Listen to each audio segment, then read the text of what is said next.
So yun mga Lodi, ayan, meron nagtag sa atin guys na ginawa niya at ginaya niya yung ating 4-star in the sun mga Lodi. So ito siya guys, yung nasa taas mga Lodi, si Jimenez.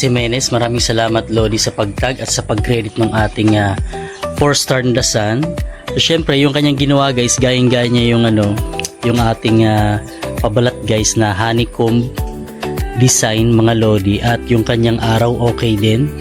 Ang pinagkaiba nga lang guys sa ginawa niya guys, merong star dito sa pinaka dulo guys. So naging lang siya, 3-star in the sun mga Lodi. So wala yung star dito sa dalawang gilid na to ng dibuan mga Lodi. So okay na rin guys, dahil ayan, kinikredit tayo ng mga Lodi natin na gayahin yung ating original design na honeycomb 4-star in the sun PH kite mga Lodi. So shoutout sa iyo Jimenez at maraming salamat. So pasensya na guys dahil hindi ako nakagawa ng bagong tutorial ngayon guys, dahil meron tayong pinagkakaabalahan ngayon guys. Pero abangan nyo guys, kahit hindi na season ngayon ng saranggola guys, magpapalipad pa rin tayo at gagawa pa rin tayo ng bagong design na saranggola guys. So tuloy pa rin yan guys, at abangan nyo lang guys, at update ko kayo sa mga bagong tutorial na gagawin natin guys. So maraming salamat, at huwag nyong kalimutan na i-subscribe yung ating